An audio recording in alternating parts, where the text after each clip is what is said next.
नक्षत्रांनी सजवू अंगण आकाशाचे. काळोखाचा अंत करण्या पर्व आले प्रकाशाचे. हा उत्सव आनंदाचा, हा उत्सव ज्ञानी यांचा, हा उत्सव बंधुत्वाचा, हा उत्सव मित्रत्वाचा.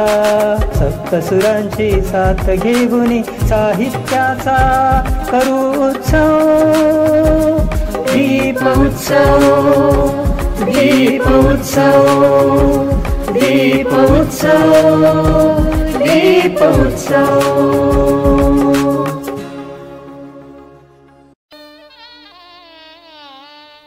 नमस्कार, मी मनोज आहेर. कला ही माणसाला इतर सजीवांपेक्षा श्रेष्ठ ठरवते.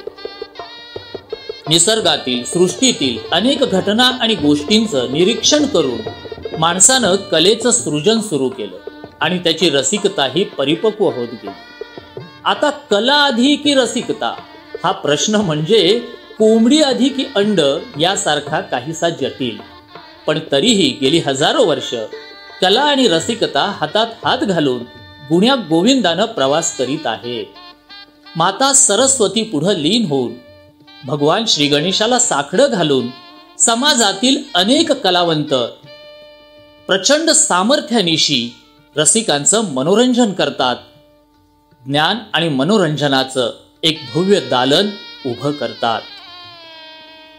अशाच 5 दिग्गज कलावंतांना आपण साहित्य उत्सवच्या व्यासपीठावर आमंत्रित केलंय दीपोत्सव दिवाळी अंकासाठी. त्यांची सोबत, त्यांची संगत ही कलरफुल असेल म्हणून या मैफिलीचं नाव रंगत संगत. इथे खळाळून हसावं लागेल प्रत्येकाला. बासरीच्या सुमधुर स्वरांमध्ये भिजावं लागेल प्रत्येकाला. व्हायोलिननं चमत्काराचे धक्केही बसतील. पोवाड्याचा बुलंद आवाज आसमंताला भिडेल आणि भारूड तुमच्या काळजाला हातही घालेल.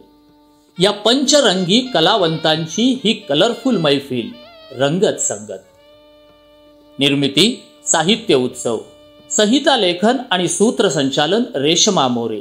सहभागी सन्माननीय कलावंत प्रशांत बानिया, अभय नलगे, मारुतीराव चिंचे, संजय उपाध्ये आणि शाहीर मामा काळे.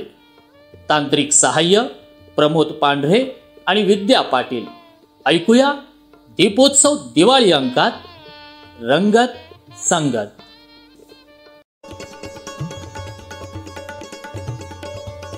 नमस्कार रसिक हो. रंगत संगत ह्या दीपोत्सव दिवाळी अंकातील मनोरंजक आणि वेगवेगळ्या कलांनी सजलेल्या सदरात मी रेश्मा आपणा सर्वांचं अतिशय मनापासून स्वागत करते.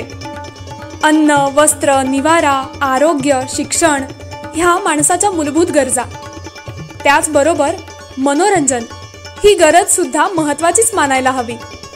कारण पोट भरण्यासाठी, अन्य गरजा भागवण्यासाठी माणूस कष्ट करतो, थकतो.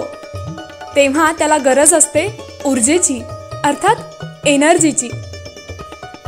शरीराला ही एनर्जी अन्नातून मिळते. पण मनाच्या एनर्जीचं काय? मनालाही तितकीच एनर्जी मिळायला हवी ना. त्यासाठीच माणूस कलांची निर्मिती करतो आणि त्यांचा उपभोग घेतो. आज अशाच काही कलांचा आपण आस्वाद घेणार आहोत साहित्य उत्सवच्या दर्जेदार कलावंतांसोबत. माणूस जसजसा स्थिर होत गेला तसा एकेका कलेची निर्मिती करत गेला. त्यातलीच एक अत्यंत प्राचीन, सर्वांना मोहित करणारी, आनंद देणारी कला म्हणजे संगीत. या संगीतात काळानुरूप अनेक बदल होत गेले, अनेकविध वाद्य विकसित झाली. त्यातलंच बासरी हे भारतीय शास्त्रीय संगीतातलं अत्यंत महत्त्वाचं सुशील वाद्य. प्राचीन काळापासूनच बासरी हे वाद्य आपल्याकडे प्रचलित आहे. अगदी वैदिक वाङ्मयातही याचा उल्लेख आढळतो. ही बासरी वेळूपासून म्हणजेच बांबूपासून बनवतात. पावा, पावरी, मुरली, वेणू अशा कितीतरी नावांनी, प्रकारांनी आपण या बासरीला ओळखतो. बासरी हे आपल्या भगवान श्रीकृष्णांचं अत्यंत आवडतं वाद्य. भगवान श्रीकृष्णांना कोणत्या 2 गोष्टी प्रिय आहेत असा प्रश्न विचारला तर राधा आणि बासरी हे त्याचं उत्तर असेल. रुक्मिणी माता आणि सत्यभामा देवी सुद्धा गमतीने या बासरीला आपली सवत म्हणत असत, कारण ही बासरी भगवान श्रीकृष्णांच्या सतत ओठांवर असायची आणि म्हणूनच हे मांगल्याचं प्रतीक. अलीकडच्या काळातही या बासरीला विशेष महत्त्व. उदाहरणच द्यायचं झालं तर पन्नालाल घोष, हरिप्रसाद चौरासिया ही नावं सर्वश्रुत आहेत. याच बासरी वादन क्षेत्रातलं अत्यंत सन्मानानं घेतलं जाणारं नाव म्हणजे प्रशांत बानिया. आज प्रत्यक्ष त्यांच्याकडूनच बासरी वादन ऐकणं यापेक्षा आपल्या आजच्या या कार्यक्रमाची मंगलमय सुरुवात अन्य कशाने होऊ शकते. प्रशांत सर आपल्यासाठी बासरीवर देस राग वाजवतायत आणि त्यांना तबल्याची साथ देतायत चार्वाक जगताप.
मनोरंजनातून प्रबोधन अशा दुहेरी भूमिकेत कला उभी राहते आणि समाजाला जागृत करते.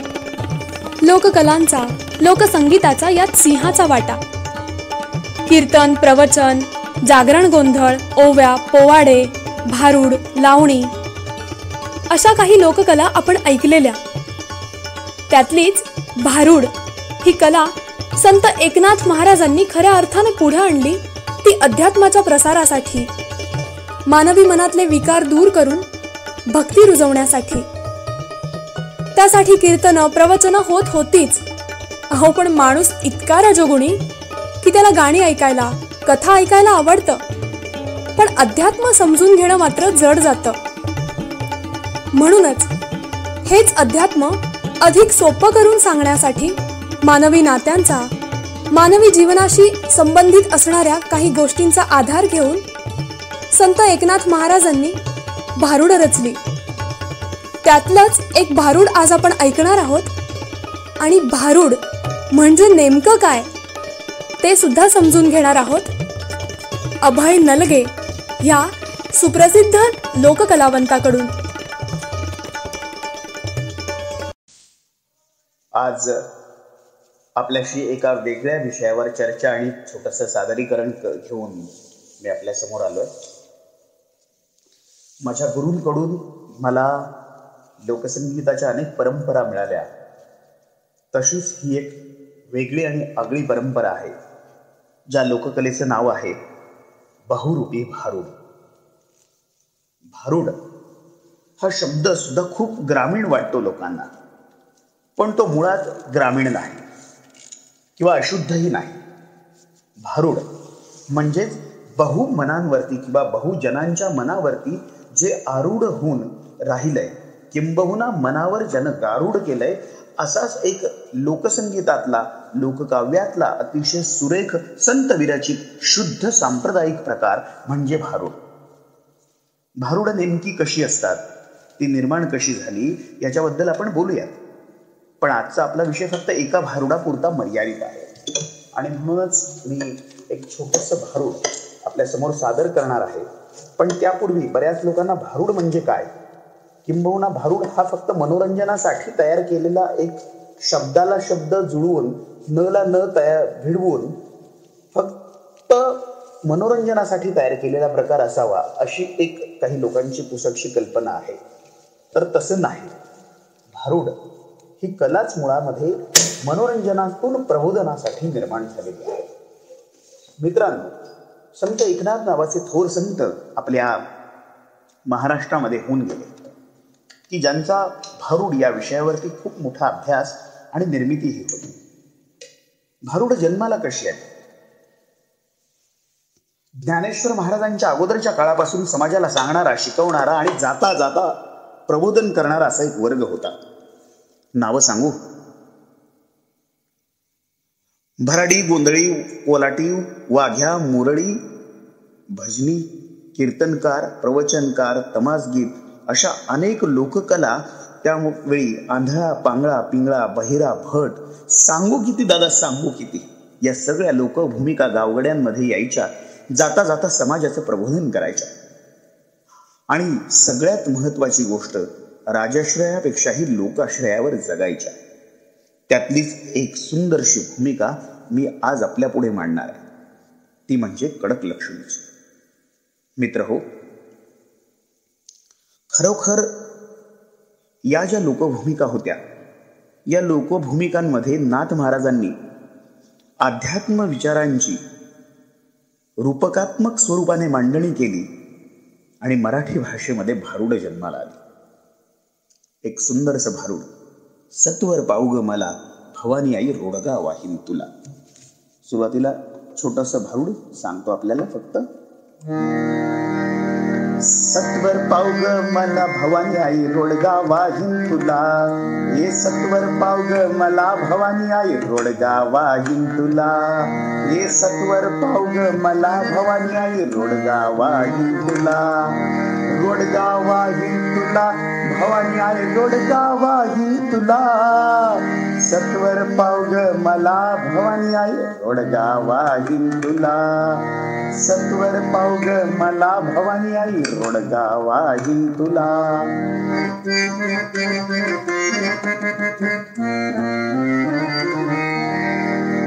नंदेच कार्ट हो हो हो सासू माझी जाच करते.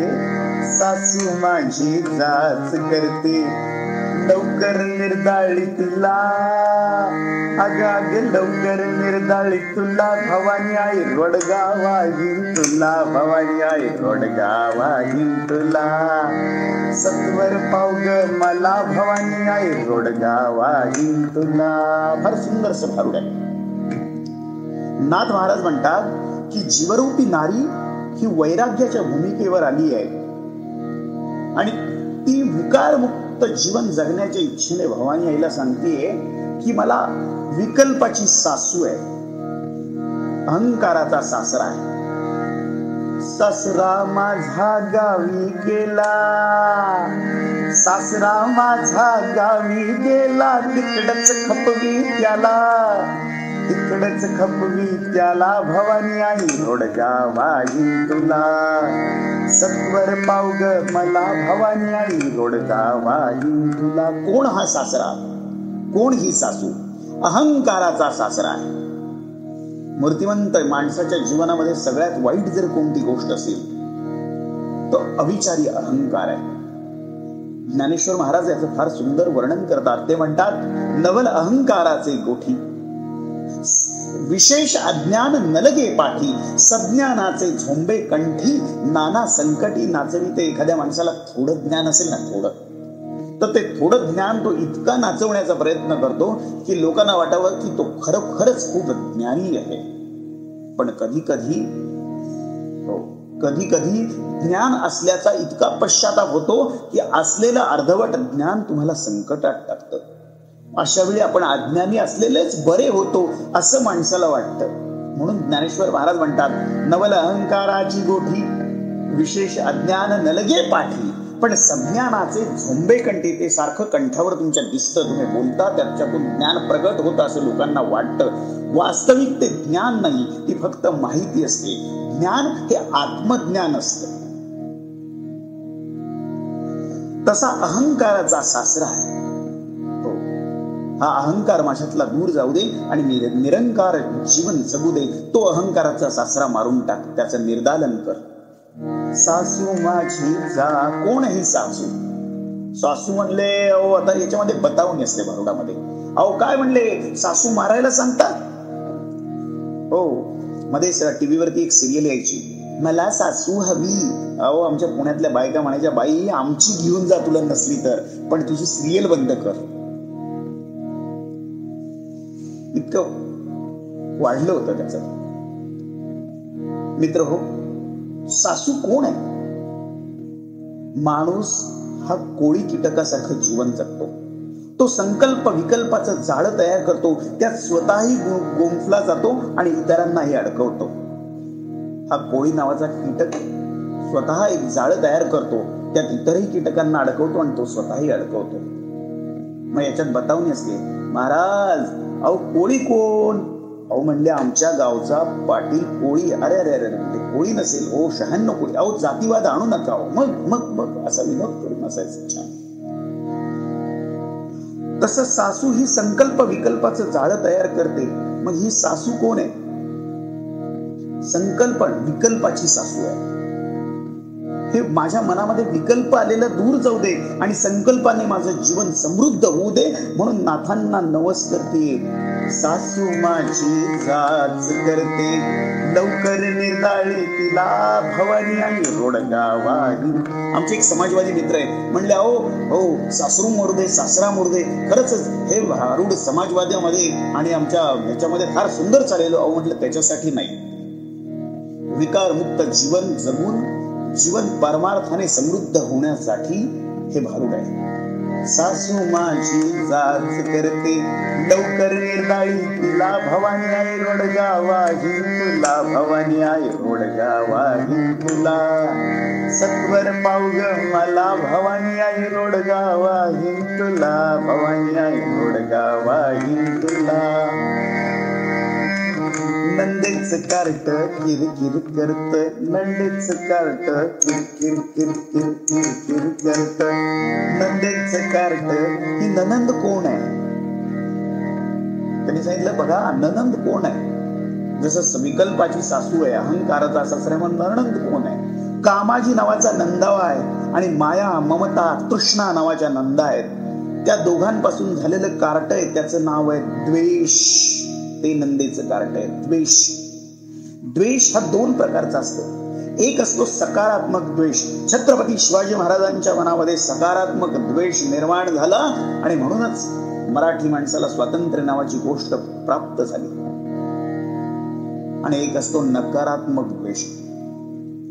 कुठला नकारात्मक?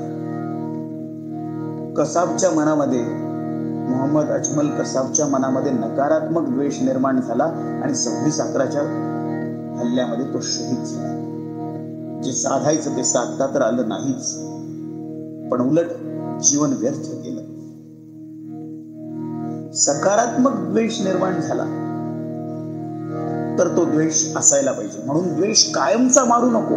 मग नंदेच कार्ट किर किर करत, खरूज होऊ दे त्याला खरूज होऊ दे. म्हणजे हा जो माझा द्वेष आहे ना त्याला काय सारखं सारखं उफळून येऊ देऊ नकोस. त्याला खरूज सारखा एखादा रोग होऊ दे. म्हणजे खरूज आल्यावर कसं माणूस सारखं स्वतःला खाजवत राहतो, तसा हा द्वेष आहे ना त्याचा व्यस्त राहू दे. त्याने सारखा माझ्या जीवनात डोकावायला नको, पण म्हणून तो नाहीसाही व्हायला नको बरं का. कारण शिवाजी महाराजांच्या मनात जर द्वेष निर्माण झाला नसता, तर क्रांतिकारकांच्या मनामध्ये जर द्वेष निर्माण झाला तर आम्ही देश स्वतंत्र झाला असता. म्हणून द्वेष हा कायमचा नको जाऊ दे, मग त्याला फक्त व्यस्त ठेव. नंदेच कार्ट किर किर करत, नंदेच कार्ट किर किर करत, खरूज होऊ दे त्याला भवानी आई रोडगावाही तुला, भवानी आई रोडगावाही तुला. सत्वर पावग मला भवानी आई रोडगावाही तुला. नवरा मारून आहुती देते. फार सुंदर आहे. नवरा मारून आहुती देते. सासू जाऊ द्या, अहंकाराचा सासरा आहे, विकल्पाची सासू आहे. माया ममता तृष्णा नावाच्या नंदा आहेत, कामाजी नावाचा नंदावळा आहे, द्वेष नावाचं त्यांचं कार्ट आहे. हे सगळे जाऊ दे ठीक आहे, पण मग हा नवरा कोण आहे? हा नवरा अविवेक आहे, अविचार आहे. तुम्हाला सांगू, विकल्पाच्या सासूशी लग्न का झालं? कारण नवरा अविवेकी होता म्हणून विकल्पाची सासू आहे. हा नवरा जो आहे ना, बाईचं एकदा नवऱ्याशी लग्न झालं की नवऱ्याचे सगळे नातेवाईक तिचे आपोआप नातेवाईक होतात. बरोबर ना? म्हणजे मोबाईल बरोबर टॉकटाईम फ्री, सिम कार्ड बरोबर तुमचा डाटा फ्री, असा जो प्रकार आहे ना तोच लग्नाच्या बाबतीत आहे. एकदा बाईने मुलीने लग्न केलं की नवऱ्याची जी आई आहे ती तिची सासू होते, नवऱ्याचा भाऊ तिचा धीर होतो, नवऱ्याच्या बहिणी तिच्या नंदा होतात आणि नवऱ्याचे वडील त्याचे सासरे, अशी सगळी जे नवऱ्याचे नातेवाईक ते तिचे सगळे आपोआप नातेवाईक होतात. म्हणून ती म्हणते की माझं जीवन अविवेकाशी बांधलं गेलंय. माझ्यातला अविवेक जर गेला तर विकल्पाची सासू जाईल, अहंकाराचा सासरा जाईल, कामाजी नावाचा नंदावा जाईल, मावया ममता तृष्णा नावाच्या नंदा जातील. याच्यातलं माझ्याजवळ काहीच शिल्लक राहणार नाही. म्हणून काय म्हणतात, नवराच मारून टाक. नवरा कोण आहे? अविवेक आहे. बरं का? अविवेक आहे म्हणून अहंकार आहे. विवेक जर असेल तर तिथे अहंकार राहणार नाही. बरोबर ना? कारण तिथे संतांची कृपा आहे, बरोबर की नाही? म्हणून विचार जिथे, सद्विचार जिथे, म्हणून अविवेक माझ्यातला मारून टाक, म्हणजे हे सगळे जे आहेत ते सगळेच्या सगळे विकार मला सोडून जातील आणि मी विकार मुक्त जीवन जगेल. त्यावर नाथ महाराज म्हणतात, नवरा मारुनी आहुती देते मोकळीच कर ग मला, नवरा मारुनी आहुती देते मोकळीच कर ग मला, एका जनार्दनी सगळेच जाऊ दे, एकटीच राहू दे मला, एकटीच राहू दे मला, भवानी आहे रोडगा वागीन तुला, हे सत्वर पाव ग मला, भवानी आहे रोडगा वागीन तुला. हा रोडगा जो आहे तो मराठवाड्यामध्ये, तुम्ही जर तुमचे कोणी मित्र असतील तर त्यांना विचार, रोडगा आणि भरिताचा नैवेद्य असायचा, अतिशय छान तो लावायचा, सामान्यातल्या अतिसामान्य माणसाला तो करता येतो. म्हणून लोकसंगीताच्या माध्यमातून पण खूप कठीण गोष्टी होतील असं काही नाथांना मांडायचं नव्हतं. वास्तविक सोन्याच्या थाळीतून दूध भात खाणाऱ्या संतांपैकी एक संत, अतिशय सदन घरामध्ये जन्माला आले आणि जीवनभर सदन जीवन जगलेले संत म्हणजे संत एकनाथ महाराज. पण त्यांनी जनमानसातल्या सामान्यातल्या अतिसामान्य माणसापर्यंत परमार्थ पोहोचावा म्हणून भारुडासारख्या विषयाची निर्मिती केली आणि 150 विषयांवरची 350 भारुडं नाथांनी लिहिली. त्यातलं हे एक आज आपल्या समोर सादर केलं. मी साहित्य उत्सवचा खूप ऋणी आहे की त्यांनी मला आपल्या व्यासपीठावर संधी उपलब्ध करून दिली. त्या सर्व सभासदांचे आणि सर्व ग्रुप ॲडमिन आणि चॅनलसाठी झटणाऱ्या सगळ्या लोकांचे मी मनापासून आभार व्यक्त करतो. रामकृष्ण हरी. धन्यवाद. आपणा सर्वांना दिवाळीच्या खूप मनपूर्वक शुभेच्छा देतो.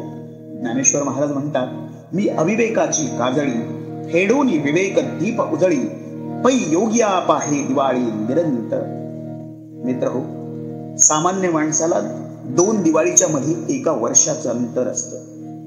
योगी, संत, विचारवंत या लोकांना ते नसतं. कारण ज्ञान, भक्ती आणि प्रेम आणि सद्विचारांची दिवाळी ते सदैव अनुभवत असतात. माझ्यातल्या अविवेकाची काजळी काढून टाक, म्हणजे विवेकाचा दीप आपोआप उजळेल आणि योगियांसारखी ज्ञानाची निरंतर दिवाळी मला अनुभवायला मिळेल, अशी ज्ञानेश्वर महाराज या ओवीच्या माध्यमातून आपल्या सद्गुरूंच्या चरणी, परमात्मा चरणी प्रार्थना करतात. मानवी मनातल्या भावनांचे रस साहित्यातून, संगीतातून प्रतिबिंबित होतात. त्यात मानवाला अतिप्रिय असतो तो शृंगार रस. गाण्यातल्या ठुमरी या प्रकारातून तो अधिक उत्कटतेने पुढे येतो. भारतीय शास्त्रीय संगीतातला एक अत्यंत महत्त्वाचा आणि रात्रीच्या 2ऱ्या प्रहरात गायला जाणारा राग म्हणजे काफी. ही ठुमरी या काफी रागात जास्त करून गायली जाते. रात्रीची वेळ, काफी राग, त्यात ठुमरी, आणि ती सुद्धा व्हायोलिन सारख्या सुमधुर वाद्यावर ऐकणं म्हणजे शृंगार रसात बुडून जाणं.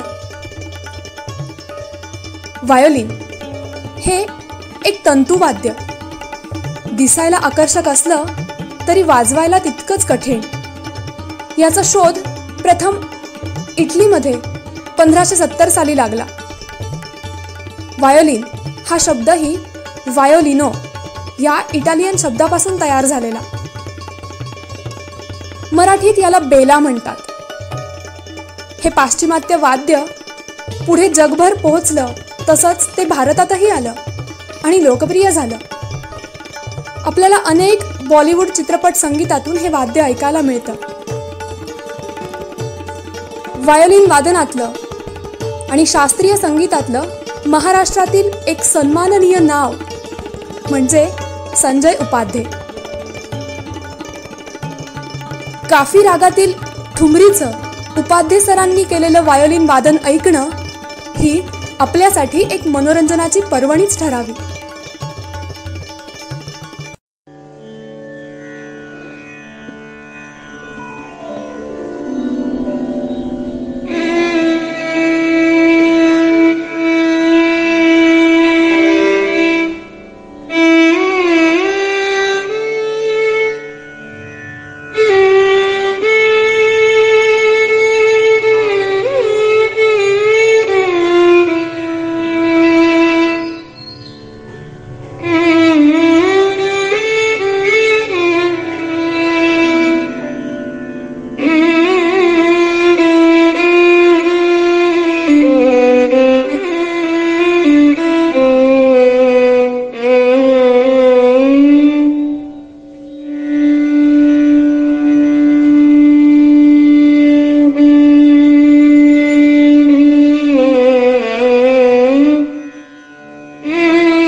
नाचणं आणि हसवणं ही सुद्धा एक कलाच.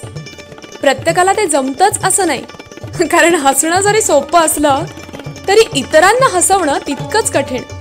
त्यासाठी उपजतच कौशल्य असावं लागतं. आपण विनोदी कथा वाचतो, वेगवेगळे चित्रपट, नाटकं पाहतो, एकमेकांना जोक्स शेअर करतो, कॉमेडी शोज पाहतो. हे सगळं केवळ हसण्यासाठी. कारण हसणं हा सुद्धा व्यायाम आहे, मनाचा आणि शरीराचा देखील. म्हणूनच चित्रपटांमध्ये, नाटकांमध्ये, कॉमेडी शोजमध्ये दिसणाऱ्या व्यक्तिरेखा आपल्यासाठी हिरो ठरतात. मनोरंजनाच्या खजिन्यातलं आणखी एक हास्यपान म्हणजे मिमिक्री. नकला करणाऱ्या या व्यक्तींचं कौशल्य इतकं कौतुकास्पद की वेगवेगळ्या प्राण्यांचे, पक्ष्यांचे, गाडीचं इंजिन आणि अजून काय काय कशाचे आवाज ते अगदी हुबेहूब काढतात. आपल्या आजच्या या कार्यक्रमाला कॉमेडीचा, मिमिक्रीचा हा रंग चढायलाच हवा, तरच हा कार्यक्रम अधिक बहारदार होईल, नाही का? ज्येष्ठ कलावंत मारुती चिंचे आता आपल्यासाठी घेऊन येत आहेत धमाल मिमिक्री, मनोरंजनाची मेजवानी. पहिला कुत्र्याचा आवाज. कुत्र्याचे वेगवेगळे प्रकार आहेत. कुत्रे कशा जशी लहरी ना असं भुकतात. आता दोन कुत्र्यांची भांडणं पहिले करतो.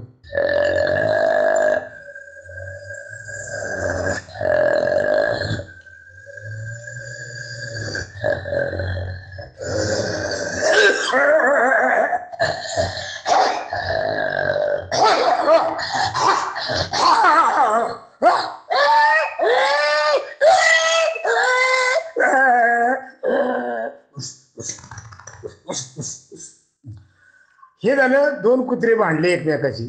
त्यानंतर अशी दिसत जरी नसलं तरी आपण पाहू शकतो, कधी आपल्या आवडीची जर कुत्रे असतील आपले पाळलेले आपल्या हाताखालचे, तर ते असे हात पाय एकत्र करून, चारी पाय एकत्र करून खोंडमोंड घालून बसले असं, तोंड फक्त वर असते.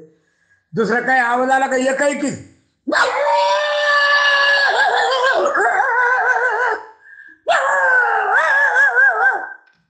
अशा प्रकारे निरनिराळ्या प्रकाराने कारण नसताना बी रात्रभर भुकत राहतात.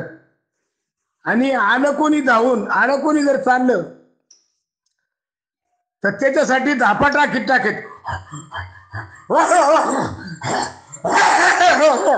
म्हणजे माणसाला भीती वाटली पाहिजे का आता हे आपल्याला धरणार. तर ही झाली कुत्र्याची नक्कल. कुत्र्याचं तर आम्ही गाण्यात चाललो असताना एक झालेला प्रसंग, त्याच्या कुत्र्याला पाठीत धपाटा बसल्यावर, म्हणजे चांगले लाकूड सणसणीत बसल्यावर त्याला आवाज निघला नाही. तर ते कुत्रं कसं करतं, 3 पालट्या खाऊन गेल्यावर नंतर त्यांनी आवाज केला कुई कुई कुई असा. पण अगोदर त्याच्यानंतर आता मांजराची नक्कल. 2 मांजराची भांडणं. पहिलं मांजर, मुळात कशी मांजराचा आवाज आहे, बारीक पिल्लू बरं का,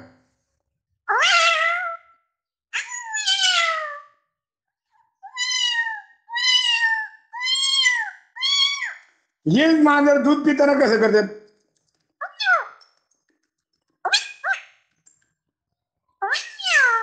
पण मांजर दूध पिताना आवाज नाही करीत. पण ती दूध कसं पितं, डोळे झाकून दूध पितं. असं आपल्याला आपली डोळस मंडळी सांगतात. पण त्याला पाठीमाग कोण बघतंय काय. आता ह्या 2 मांजराची नक्कल करतो बरं का मी.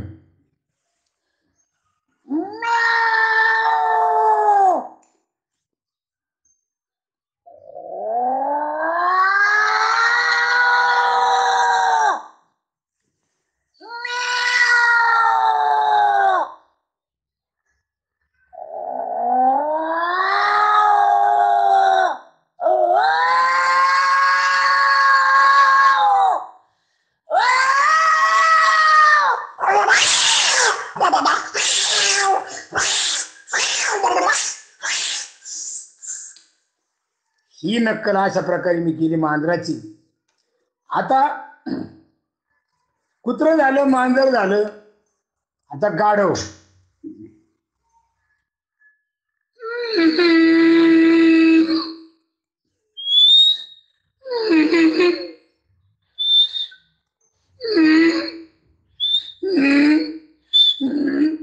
ही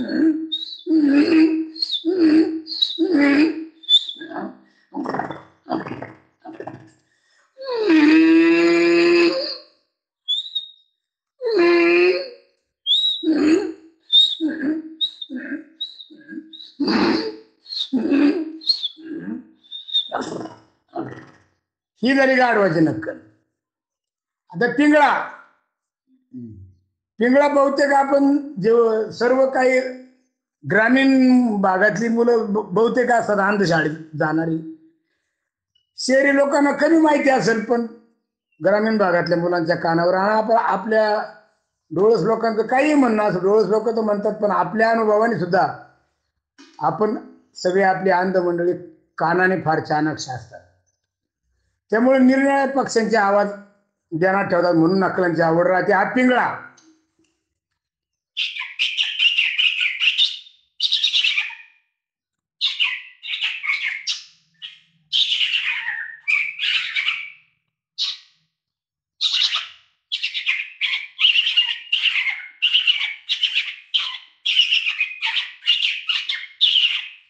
अशा प्रकारे पिंगळ्याचं एक ओरडणं. त्याच्यानंतर पाठ होती. मग कोंबडा हरवतो.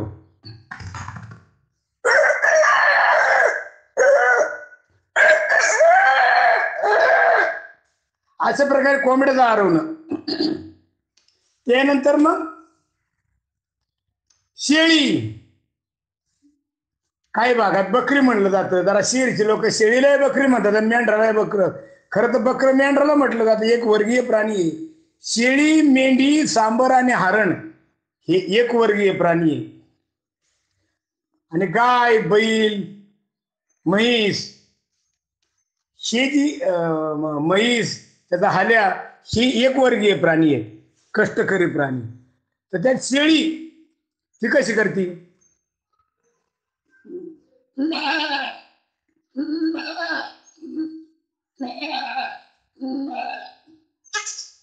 करडू.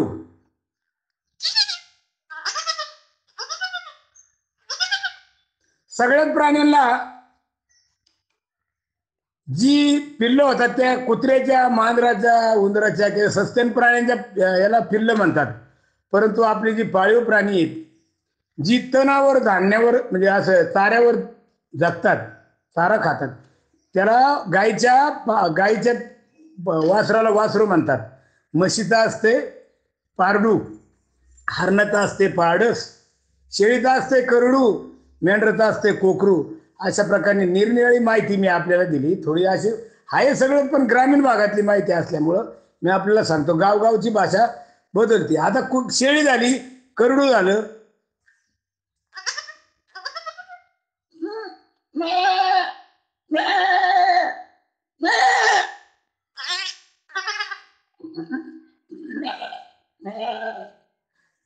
हे शेळी करडू झालं. आता गाय, वासरू फक्त. आणि मग मी आपला निरोप घेणार आहे. 2 नकला राहिल्यात माझ्या. गाय.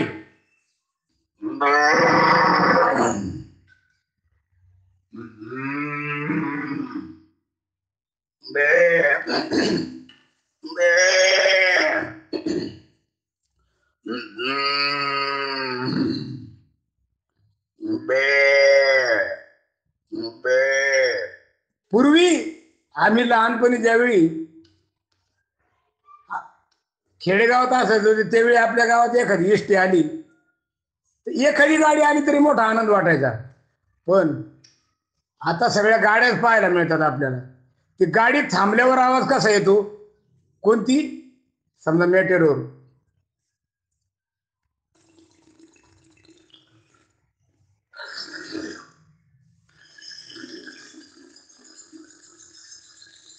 इंजिन सुरू असलं,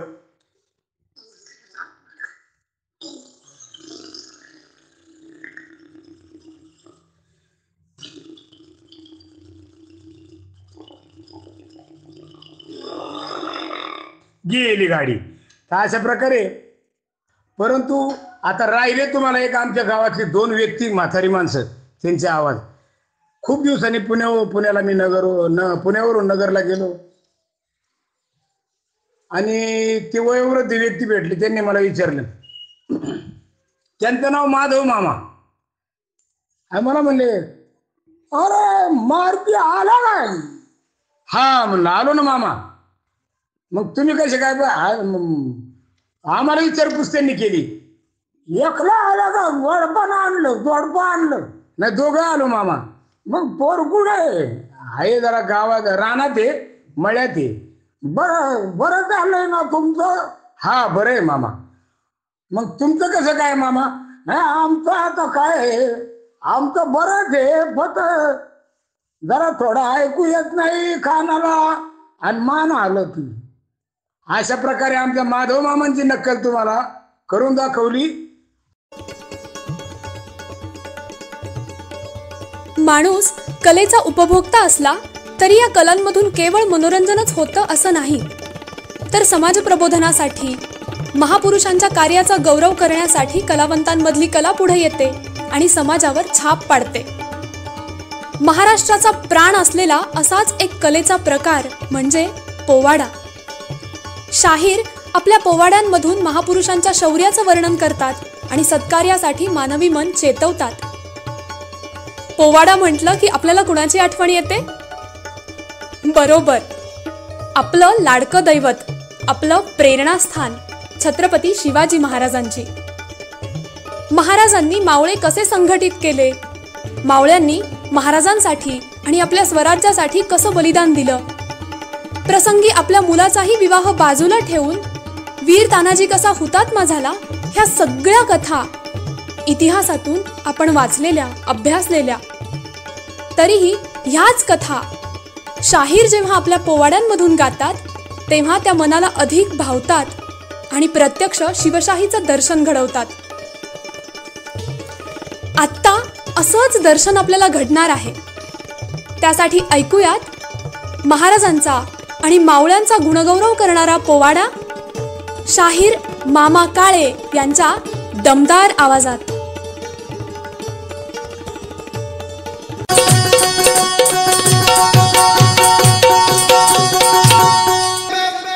ओम नमो श्री जगदंबे, नमन तुझा अंबे करून प्रारंभे.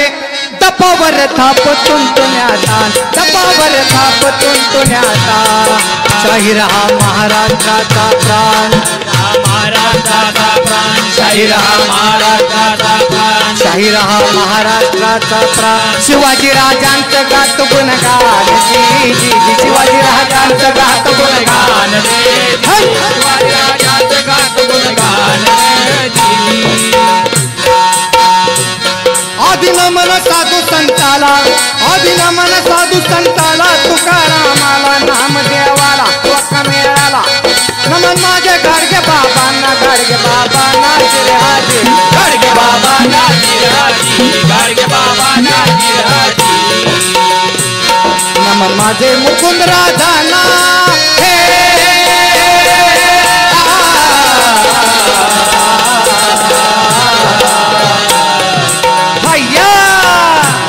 नमन माझे मुकुंद राजाला, गुरु माऊलीला, सुभद्रा मातेला, पांडुरंगाला.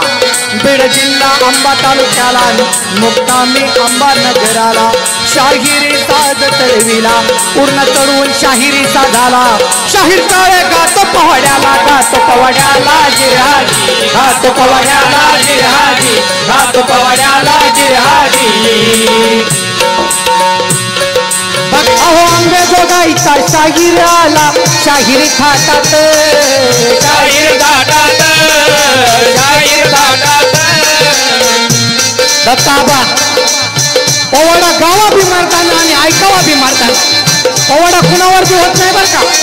पोवाडा शिवाजी महाराजांचाच ऐकावा, पोवाडा महापुरुषांचाच ऐकावा. पोवाडा काही टाटा बिर्लावर होतो का? ऐकला का कधी अंबानीवर पोवाडा?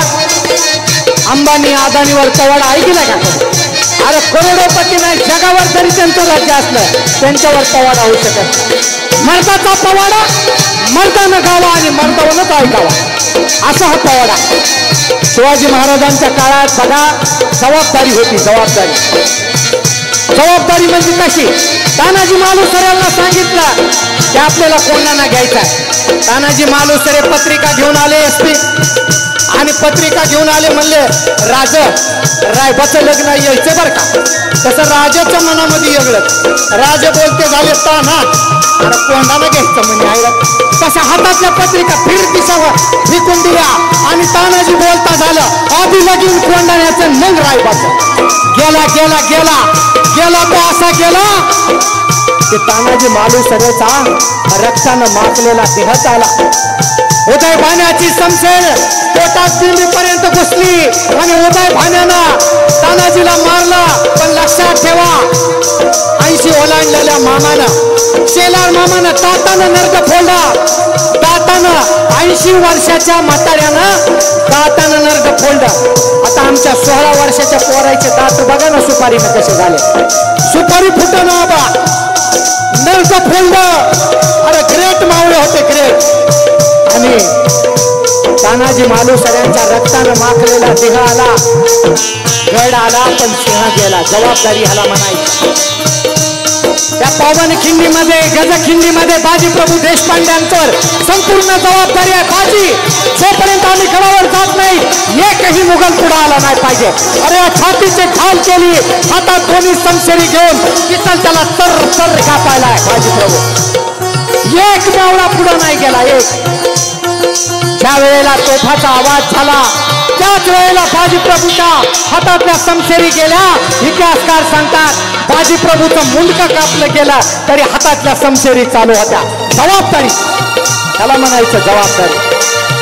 पुरंदरच्या किल्ल्यावर त्या माचीवर मुरारबाजीनं तर स्वतःच्या देहातरानं खंडन केला आणि दिलेर खान त्या माचीपर्यंत आला, तिंडी दरवाजापर्यंत आला. पण लक्षात घ्या ते शौर्य बघितलं दिलेर खानानं. तिकडं द्या ना तिकडं द्या महाग द्या महाग. दिलेर खानानं ते शौर्य बघितलं आणि बोलता झाला ए मुरार रुक रुक. अरे काय करतोय शिवाजी करा आमच्याकडे ये. औरंगजेबाकडे ये. तुला मी या महाराष्ट्राचा सेनापती करतो ये. असा मुरारबाजी 5 दिशा थुकला आणि म्हणला थू तुझ्या आमिषावर. अरे माझ्या राजानं काही मला कमी केलंय का. अरे आम्ही जगू शिवरायांसाठी आणि मरू शिवरायांसाठी आणि एक झेप घेतली.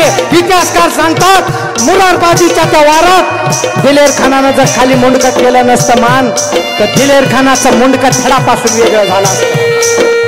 300 मावळे फक्त 300 मावळे होते त्यावेळेला आणि खाली शिवाजी महाराज या ठिकाणी तह करायला लागलेले आहेत.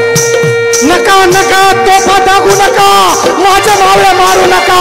अरे एक एक मावळा माझ्यासाठी प्राण आहे स्वराज्याचा जीव आहे. कुणासाठी तह केला फक्त या स्वराज्यासाठी मावळ्यांसाठी. काय होणार होतं नेमबाजांनी नेम केला तीर मारला पण या ठिकाणी मुरारबाजीच्या अंगावर मुंगळे ठसावे ठसे येऊन सैन्य आला. अरे अंगावरला एकही भाग नव्हता ज्या ठिकाणी वार झाला नव्हता.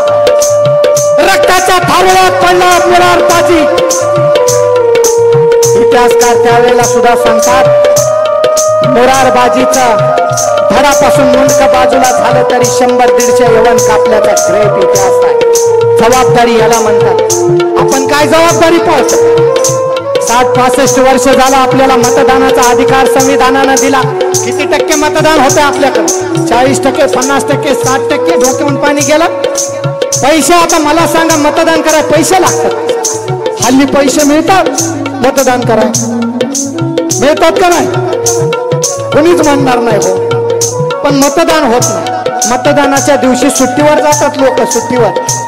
विचार करा ज्या वेळेला 100% मतदान होईल ना त्यावेळेला चांगले माणसं सत्तेमध्ये जरूर बसतील आणि या देशाचा विकास होत असतो. लक्षात ठेवा जबाबदारी पाळणं ह्याला म्हणतात. आता हे पण जाऊ द्या. अलीकडल्या काळात हेल्मेट सक्ती आली. हेल्मेट सक्ती आल्याच्या नंतर आपल्या एखाद्या गावातून टिबल शीट पोरं निघते जोरदार चला आंब्याला म्हणून. आता टिबल शीट आले ह्या शिवाजी चौकात आपले ट्रॅफिक वाले असतातच उभे. टिबल शीट ठरलं चल बाजूला घे गाडी. आता ही महागल्ला रिकामच असते की म्हणते अरे हे काय होत नाही पळव पुढे. चला दाखवा ड्रायव्हिंग लायसन आहे का कागद आहे का अमुक धमुक झालं. हे महागल्ल एक रिकाम म्हणते हो साहेब घ्या की मिटवून. साहेब म्हणतात नाही लायसन दाखवा कागद दाखवा. मग कसं बसं मिटलं जातं मिटवलं जातं. आणि मिटवल्याच्या नंतर ती गाडी पुढे गेली की महागाला म्हणतोय भ्रष्टाचार लयच वाढलाय नाही का? तिच्या आहे तुला का आमंत्रण दिलं का कुणी इथं यायला? लक्षात ठेवा, शर्टाचं पहिलं बटन जर चुकलं ना तर खालचे बटन सगळे चुकतात, पण शर्टाचं पहिलं बटन जर व्यवस्थित लागलं तर खालचे बटन आपोआप व्यवस्थित लागतात. गरज आहे आपण स्वतः नीट वागायची, तेव्हाच हा देश महासत्ता होईल, उगाच नाही. रंगत संगतच्या निमित्ताने साहित्य उत्सवच्या व्यासपीठावर आमंत्रित हे सगळे कलाकार समाजात अत्यंत प्रतिष्ठित, नावलौकिक मिळवलेले. आपल्या दीपोत्सव मध्ये या कलाकारांनी सहभागी होणं म्हणजे खऱ्या अर्थाने या कलाकारांकडून आपल्याला मिळालेला हा दिवाळीचा फराळच. या कलाकारांचे ऋण व्यक्त करावेत तेवढे थोडे, कारण यांच्या दर्जेदार कलाकृतींमुळेच आजचा हा कार्यक्रम सजला, रंगला. यातला प्रत्येक रंग खळखळून हसवणारा, मनोरंजन करणारा आणि सोबतच जाणीव जागृतीही करणारा. तेव्हा श्रोते हो, आपल्याला हा रंगत संगत कार्यक्रम आणि संपूर्ण ध्वनिमुद्रित दीपोत्सव दिवाळी अंक कसा वाटला याबद्दलचे आपले अभिप्राय आमच्यापर्यंत जरूर पोहोचवा. आपणा सर्वांना दिवाळीच्या मनःपूर्वक शुभेच्छा देते आणि मी रेश्मा आपला निरोप घेते. नमस्कार. दर्जेदार साहित्याचा आणि कलाकृतींचा आस्वाद घेण्यासाठी जॉईन करा साहित्य उत्सव व्हॉट्सॲप किंवा टेलिग्राम ग्रुप. जॉईन करण्यासाठी संपर्क करा 98 81 60 20 25 या क्रमांकावर. संपर्क क्रमांक पुन्हा एकदा 9881 60 2025. साहित्य उत्सव हे यूट्यूब चॅनल आजच सबस्क्राईब करा. साहित्य उत्सवच्या फेसबुक पेजला जरूर भेट द्या, कारण ज्ञान आणि मनोरंजन यांचं अतूट नातं म्हणजे साहित्य उत्सव.